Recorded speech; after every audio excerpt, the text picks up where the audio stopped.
YouTube, it's your boy Downs Reacts back with another video. Today we're reacting to the 10 greatest what ifs in NBA history. I mean, the 10 greatest what ifs. What if KD's shoe size was just a half bit smaller? Off balance, fading away. Bit smaller. What if Kawhi missed the shot? To Leonard, defended by Simmons. Is this the dagger? What if Ray Allen missed the shot to save LeBron's career? Oh my. So many great what ifs, man. But this video is 10 of the greatest. Please sure like, comment, subscribe, share the video, road to 300 subscribers. As always, the original link will be in the description. Number 10. What if Chris Paul actually... Oh man, we start off with this off the rip. Don't remind me, bro. Don't remind me. I know. People always talk about this to this day, like, oh, like every time there's a big trade, why don't the commissioner just veto the trade? Why don't the commissioner just veto the trade? But not knowing the only reason the commissioner could have vetoed this trade is because at the time,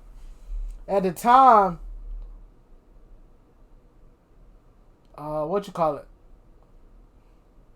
At the time, New Orleans didn't have an owner, so it was up to the league whether they accepted the trade or not.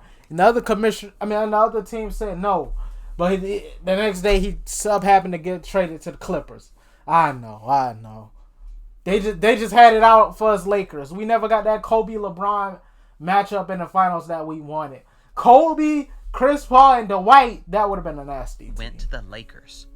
In December of 2011, the Lakers shocked the basketball world by making a trade. Hey, Chris, it's not as easy as to say not 1, not 2, not 3, not 4, not 5, not 6, not 7. It's not as easy as that because Kobe was getting older, but Chris Paul would have at least probably had a ring by now.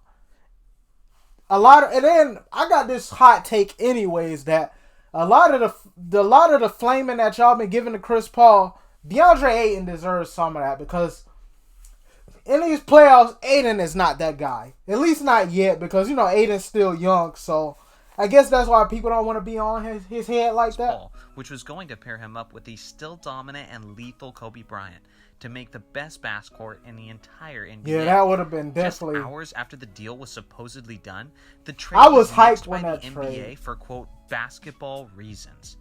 You see, the New Orleans Hornets and now New Orleans Pelicans are a unique NBA franchise in a sense that they are the only franchise in the league that is actually owned by the NBA itself and not just a single individual. It's still like that. Once Dell Demps, the GM of New Orleans, agreed to the deal, this was always my issue. I mean, I'm a Lakers fan, so of course that was my issue.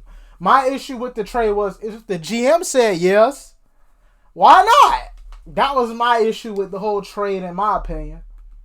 NBA through a but we would have lost Pau Gasol. Commissioner of the NBA, David Stern, Dell Demps was not authorized to make the deal, so Stern and the other owners voided the deal, and Paul was ultimately dealt to the Clippers instead.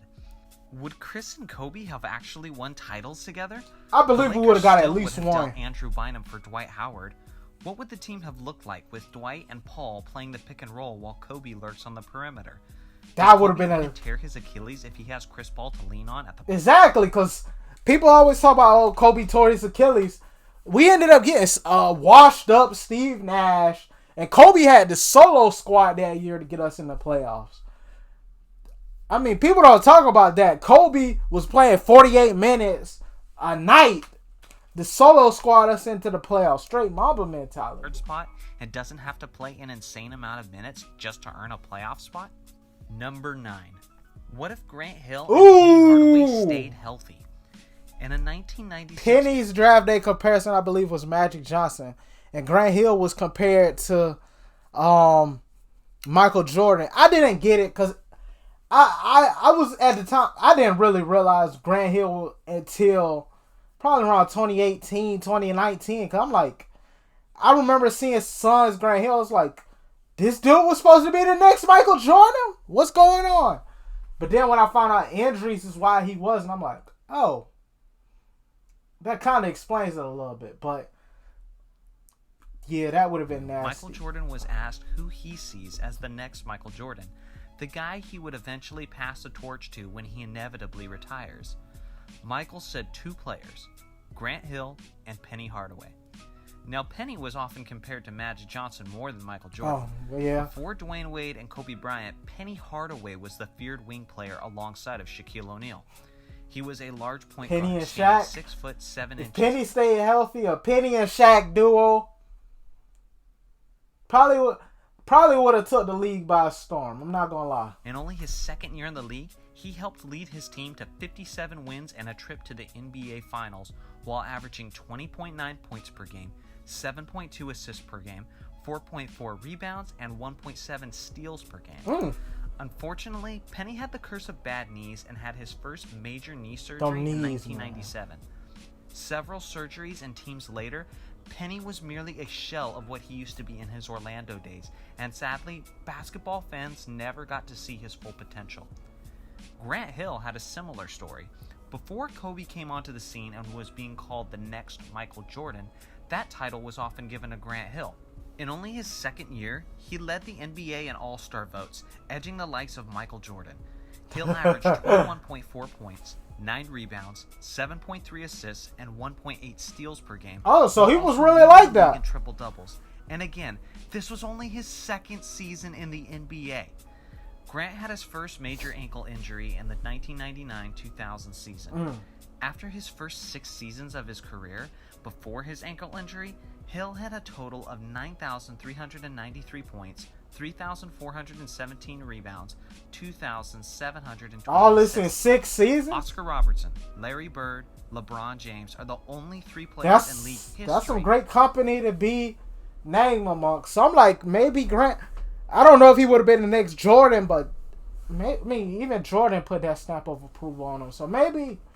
But, Jordan ain't even the greatest team owner. So maybe Jordan don't know what he's talking about. I don't know. But I'm not going to lie. Like I said, I would see people always would be like, Grant Hill was supposed to be the next Michael Jordan. I seen Suns Grant Hill. I'll be like, y'all sure? But looking at it now, as I get older and try to study and learn more about the game, I kind of understand it a little bit. These numbers after their first 6 seasons in the league. As his career progressed, Grant continued to have reoccurring ankle injuries, and sadly, he never met his full potential either. Number 8. What if Vince Carter and Tracy McGrady stayed together? Vince Carter and Tracy McGrady would have been an exciting duo for the show. Raptors. They had a short tenure together in Toronto, though. At the time, Carter was already in the discussions for the best wing players in the entire league, while Tracy was seen as a quality 6-man with lots of potential. After getting bounced in the first round of the 2000 NBA playoffs, McGrady left the Raptors to head to his home state of Florida to join the Orlando Magic, signing a 6-year, $67.5 million contract.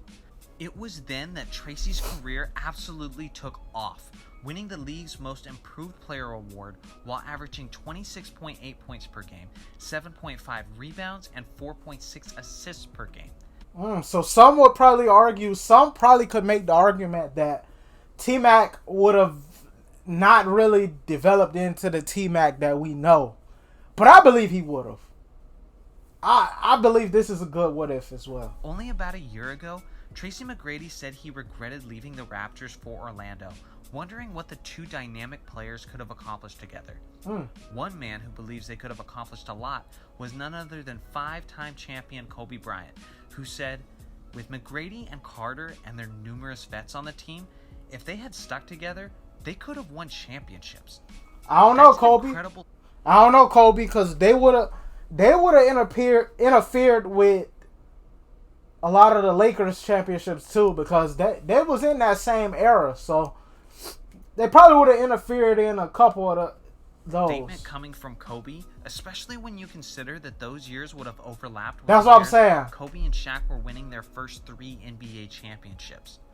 Sadly, we'll never know for sure what T-Mac and Vince could have accomplished together. Number 7. What if James Harden wasn't traded from OKC? Interesting. This is another one of those what ifs where it's like, I mean, we all knew because Harden immediately became that guy. But before the trade, we seen glimpses of Harden being nice. And I had to take even back then that Harden deserves a bigger role than being a sixth man. I believe this trio, this is a real big three. Every time we talk about what ifs, this what if gets brought up all the time because it's like Westbrook, Harden, and KD, they all went on to win an MVP. Granted, KD probably would have been the only one to really win an MVP if they all stayed together. But this trio probably would have. The Warriors might have not been the Warriors we know today if this trio stayed together. Because OKC with just Westbrook and KD will give the Warriors trouble a lot of times. So just imagine if Harden stayed, because even once Harden left, and people was tripping on KD because it was like people were saying, "Oh, KD and Westbrook just need a clear third option scorer." But in this situation, OKC valued Harden more than OKC valued Ibaka more than they averaged than they Harden valued Harden. This one is going to continue to climb the list of NBA what-ifs as time goes on, and Russell Westbrook, Kevin Durant, and James Harden continue to make history and further their legacies. It was October 2012, and one of the dumbest moves in NBA history. The Oklahoma City Thunder traded the Sixth Man of the Year, James Harden, to the Houston Rockets after failing to reach a contract extension with Harden. Harden was seeking a 4-year, $60 million contract from OKC, but OKC was only willing to offer a $55.5 They could have offered that other $5 million. That's right. They know the Thunder decided not to commit to James Harden over and instead $5 trade million. him because they didn't want to pay him a little over an extra $1 million a year. They decided to break up a team that had taken a trip to the NBA Finals with their three main stars, who were 22 years old. I'm about to say a young Westbrook, Harden, and KD got to the finals. So if that trio stayed together, they definitely would have been something. And 21 years old. Now Harden, Durant, and Westbrook are all in the prime of their careers and are each putting up historic numbers. You can make a worthy argument that the top three players in today's game not named LeBron James were all at one point on the same team. I honestly think it's safe to say that if OKC management hadn't shot themselves in the foot and traded Harden, we would likely be witnessing an OKC dynasty this very day. Number 6. What if Anthony was drafted by the Pistons? I believe we would have got a more defensive Melo, because the Pistons, if you paid attention to back then, the Pistons was a defensive heavy schemed team. So we would have probably witnessed a Carmelo Anthony great scorer with defense. We would have been talking about him as a two-way player more than likely. The NBA draft was one of the greatest drafts in the league's history. I say it's an overrated draft. It's just top heavy. Kobe's draft was a lot better.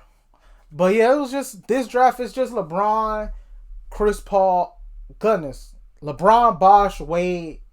I don't know why I said Chris Paul, because Chris Paul was the next year. Don't mind me, guys. I'm kind of sleepy as I record this video. But Chris Bosh, LeBron, Wade, and Melo. It was pretty top heavy. Versus Kobe draft, you had Kobe, AI, Page Stockfish. You had some guys. You had guys in Michael Jordan draft as well. 5 picks. I'll take LeBron both of those drafts James, over those. Darko Milicic, Carmelo Anthony, Chris Bosh, and Dwayne Wade. Talk about the case of one of these things is not like the others. LeBron was a shoe-in number 1 pick. But Darko was expected to be the next Dirk.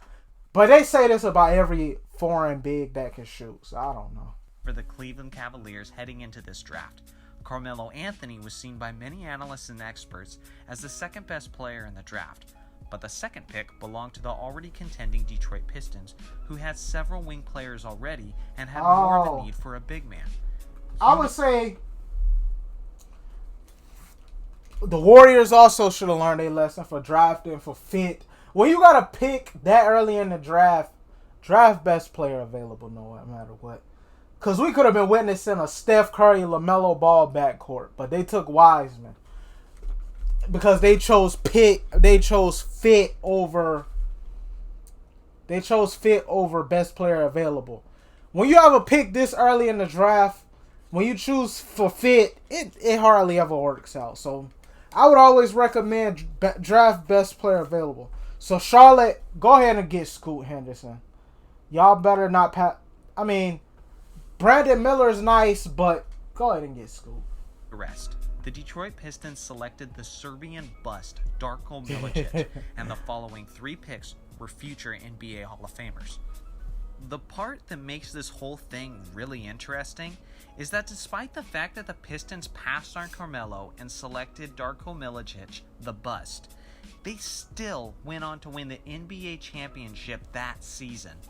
Now imagine if they had selected Carmelo. Not only is Carmelo one of the best scorers this league has ever seen, but now he is an NBA champion. How would the legacy and perception of Carmelo change if you add a ring or a few to his resume? How dominant would the Pistons have been if you had lined him up with Ben Wallace, Chauncey Billups, and Richard Hamilton? Number 5. What if Michael Jordan was drafted by the Blazers? Ooh. Coming in at the number 5 spot, just another is the what if that biggest nobody draft really mistake talks of about all time. At the 1984 draft, the Houston Rockets started the draft by selecting Hakeem Olajuwon. Yo, imagine your draft being so stacked that another Hall of Famer is considered to be a mistake by drafting. Yo, that should tell y'all a lot about this draft. That was not the mistake. Oh. Even though Houston passed on selecting Jordan, it's hard to criticize a team when they selected one of the greatest centers of all time and won 2 championships with the guy. No, the mistake was the very next pick, when the Blazers selected Kentucky big man Sam Bowie at number 2. Michael Jordan was the next pick, selected 3rd by the Chicago Bulls. The Trailblazers passed on Jordan since they were already covered at shooting guard with their star Clyde Drexler. A Clyde Drexler, Bowie's Michael career Jordan was ruined by duo? injuries to his legs and feet, and ended up being Oh, one of that's the what biggest happened to Sam busts Bowie. the He game was has ever seen. injury prone. Michael Jordan simply I always went on wonder to what be the happened to him. consensus greatest player ever. This was yet Not another really prime consensus example of anymore. why you should draft the best player available and not based on your team needs. There really isn't too much else that needs to be said about this what if. If Jordan had been drafted by the Blazers, the duo of Drexler and You would have had a Jordan in the Drexler Western Jordan Conference would have likely duo ruined instead of title a runs Scottie for the Los Pippen. Angeles Lakers and would have completely changed basketball history as we know it. Number 4. What if Michael Jordan never retired to play baseball? In the 1990s, People really believe that this man would have had 8 rings in a row. That's crazy to think about. You know how hard it is to win 1 ring, yet alone repeat, but in yet alone 3-peat? People really thought Jordan would have won 8 straight. Jordan was on top That's of kinda the crazy to basketball think about. world, having just won his 3rd straight NBA championship. And at 30 years old, in the prime of his career, Michael Jordan shocked the world by announcing his retirement from the NBA. Michael then went on to play his first love, baseball, having a lackluster career in the minor leagues before eventually returning to the Chicago Bulls with only 17 games left in the 1995 regular season. Many believed Jordan appeared to be rusty when the Bulls were later eliminated in the second round of the playoffs by Shaquille O'Neal and Penny Hardaway of the Orlando Magic. Later in June of 1995, the Houston Rockets defeated the Magic to win their 2nd straight NBA championship. But what if Michael never left the Bulls in 93? It is an interesting what if, though. I will 1994, give the it year that. Jordan missed completely, the Bulls were able to push the Knicks to a Game 7 in the second round without Jordan. It's not far-fetched to think the Bulls would have likely been good enough to win that championship in 1994 had Jordan still been with them. And what about 1995? With Jordan in tip-top basketball shape and no signs of rust, maybe that Orlando series might have gone differently and the Bulls go on to win that championship as well.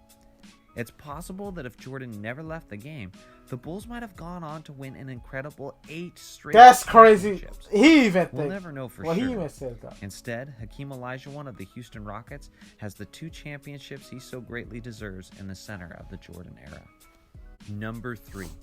What if Derrick Rose never got injured? Coming in at the third spot of this list is one of the most tragic injury stories in NBA. And it could have been avoidable too.